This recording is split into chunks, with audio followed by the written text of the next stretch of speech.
Boa tarde a todos. É com muito prazer que eu estou aqui apresentando esse trabalho. E nós começamos esse trabalho foi após as eleições de 2014.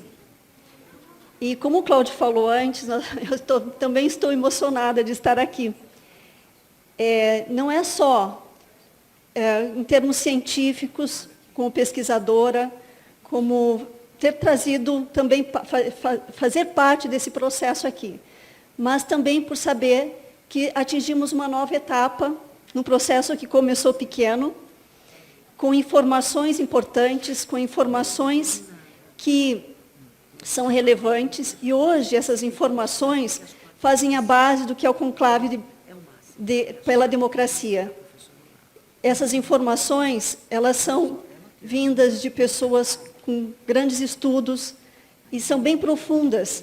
E elas chegaram após grandes análises, como da professora Ortiz.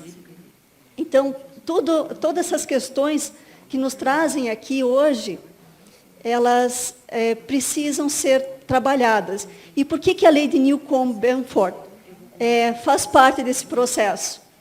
Porque nós acreditamos que sem auditoria e sem processos, nós não vamos ter nunca eleições justas. Nós precisamos não só a certeza antes que a urna esteja correta, que o código esteja correto, mas nós precisamos de mecanismos como a lei de Newcomb-Benford para poder analisar os números que vêm depois. E ela é um excelente método estatístico. Então, nossa equipe, ela é especializada em monitoramento de informações, em estatísticas, e quando começou isso, foi logo após as eleições de 2014. E eu acredito que, como todos vocês aqui, alguém pensou assim, alguma coisa está errada com esses gráficos, com esses resultados. E foi essa sensação, e como a gente já tinha aplicado essa lei no monitoramento de fraudes bancárias, a gente resolveu aplicar nos números. E esse resultado acabou tendo uma grande repercussão de mídia, e por isso nós fomos convidados para o conclave de Oslo. Foi o nosso primeiro conclave, era o terceiro já. Mas antes disso, nós apresentamos no congresso científico. Estou passando isso porque, digamos, não é ilusão, né? São coisas avaliadas e bem concluídas sobre o que foi essas eleições. Eu vou começar agora a mostrar os gráficos, que é a parte mais interessante desse estudo. Então, como o Cláudio falou antes, a lei de Newcomb-Benford tem um padrão estatístico. E esse padrão estatístico ele se repete.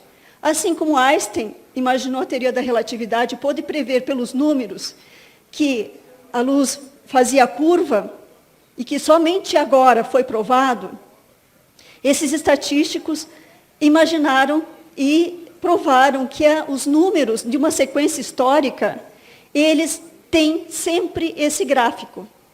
Né? Então, esses gráficos, eu vou passar um pouquinho mais rapidinho, mas essas são formas de prever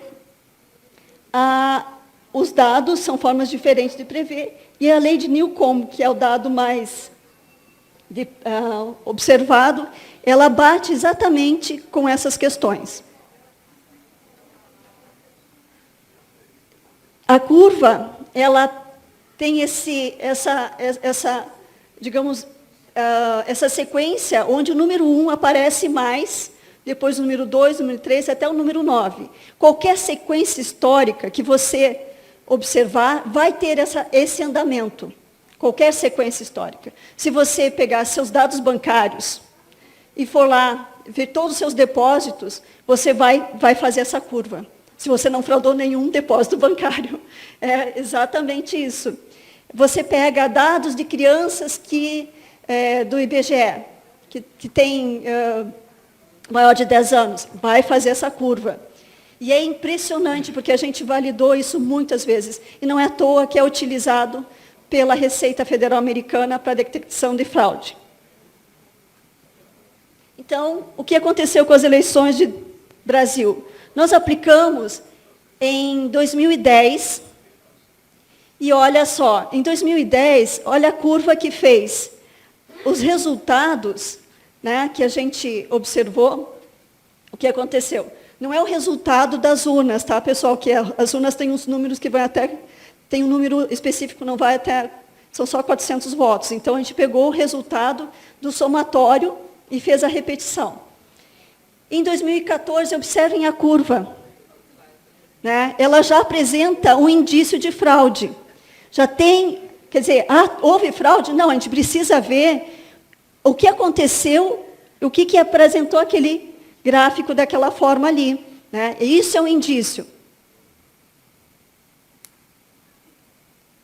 Como a gente começou a olhar os dados por estados, a gente trouxe aqui só os estados que ficaram para o último momento. Né? Os estados que foram, depois das 6 da tarde, esses estados foram os que apresentaram o maior comportamento anômalo. Alguns estados não tiveram quase anomalia. Mas se vocês, eu não sei se dá para ver, estou vendo aqui um pouquinho de lado, mas acho que dá para perceber a minhoca, que é a linha azul. Né? Ela está totalmente fora do padrão. Então, quer dizer, há fraude? Não, mas nós sermos impossibilitados de verificar e não ter nenhum mecanismo para verificar se por que essa curva aconteceu, isso sim é um atentado à cidadania. Então, essa é a mensagem que a gente quer passar. Ninguém está dizendo assim, nós não estamos provando fraude. Nós estamos provando que há indício de fraude. E que esse é um mecanismo que deve ser utilizado para todas as eleições. Nós queremos isso. Nós queremos que esse mecanismo esteja presente, porque ele é barato. Ele não custa quase nada. É só aplicar. Quer dizer, pega urna por urna, quando vêm os resultados, avaliem. Avaliem o resultado, e daí o que acontece? Tem um indício, antes de publicar os resultados, se pode verificar. Ficou urna sem ser avaliada? Houve alguma coisa, houve algum problema? Houve erro de transmissão? Houve realmente fraude? Quer dizer, quem tem que fazer essa avaliação é uma outra equipe. Né? Então, todo isso aqui é a lei de Newcomb-Benford, a gente afirma que ela é um excelente mecanismo para o primeiro passo, né? O primeiro passo da detecção da fraude. E aí nós precisamos estar atentos a essa questão e nós vamos batalhar para que seja isso, no processo eleitoral, algo plausível.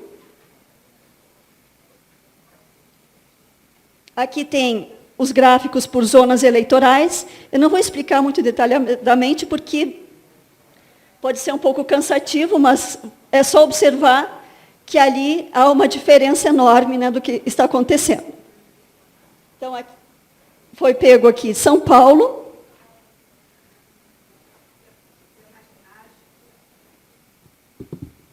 E tem os nulos da Dilma, do Aécio. Então, todos esses dados, eles revelam alguma coisa. E foi por essa razão que a gente chegou à constatação que havia uma alteração, não nos votos da Dilma, mas havia uma alteração nos votos nulos e brancos. Né? Então, aí é que houve... Porque, nós fomos lá verificar? Não, nós não trocamos essa... Mas os números revelam isso. Né? E essa é a nossa, digamos, fonte de informação que embasa as nossas conclusões. Novamente, aqui mais zonas eleitorais. Todas elas apresentam essa variação. Então, aqui, esse é um dado importante. Quando foi agrupado todos os estados, esses 4 grupos por estados, observou-se que 26,85% estavam corretos, dentro do padrão. Não é que 26,85% estavam fora do padrão. Isso significa que mais de 70% estava fora do padrão. Então, é muito alto. É quase, digamos, inconcebível um resultado desse.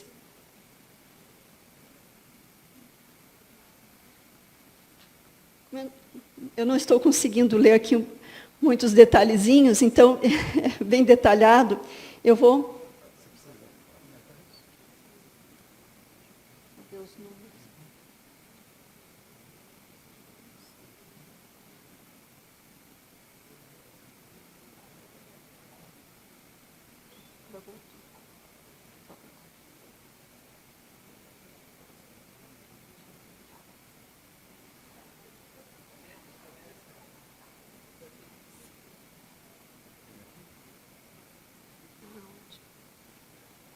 Então, agora vocês também permite que vocês olhem os dados aqui.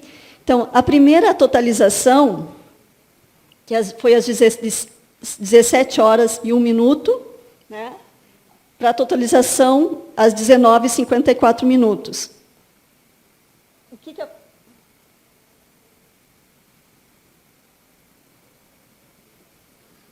E depois mostra aqui a última parte da totalização, que foi das 19 às 2 horas e 13 minutos, né? Quando encerrou totalmente a computação dos votos.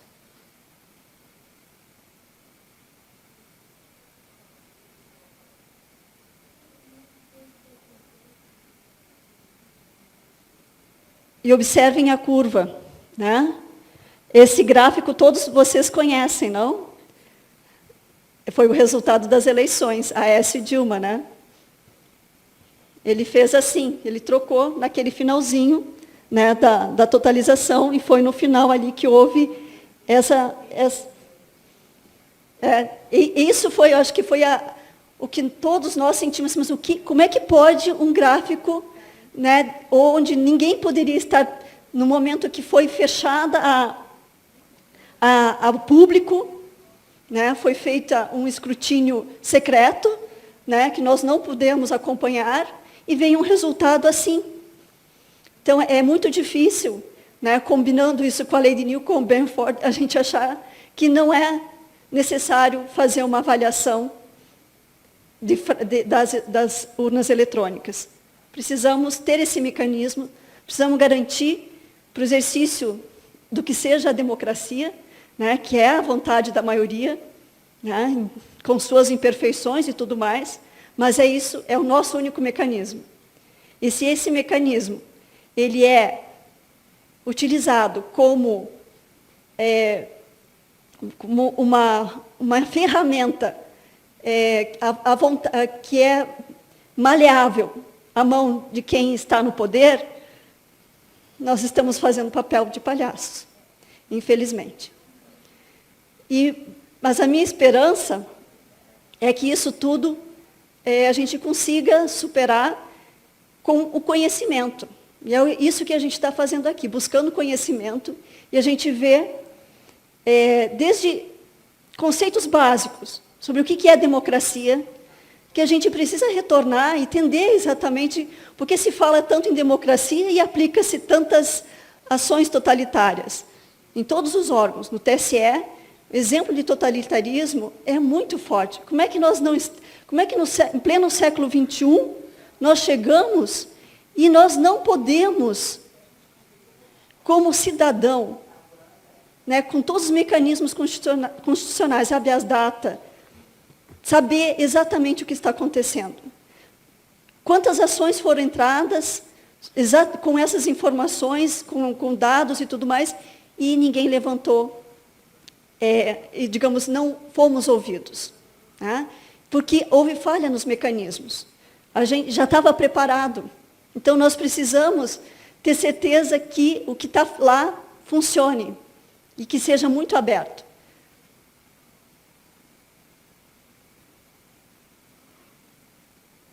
Então, para encerrar, as medidas que já foram levantadas aqui por outros colegas, que a gente ressalta que são importantes para a questão das urnas eletrônicas. e para a democracia, né? A estabilização do sistema eleitoral, a desmontagem do aparato de vigilância, o comportamento financeiro da hegemonia, o recall, a proibição dos decretos não numerados, que o doutor Hugo irá falar em seguida sobre essa questão, que é muito importante, a desmistificação do embate direita versus esquerda e a desintermediação das relações políticas. Elas precisam e podem ser mais diretas com o povo. Como nós estamos tendo a oportunidade hoje. Né? Eu, como cientista, é a primeira vez que eu estou aqui conversando, né, e tendo a oportunidade de apresentar e compartilhar um trabalho que vai ser utilizado pela classe política. E a gente deveria fazer mais vezes isso, porque é essencial para a democracia. Obrigado.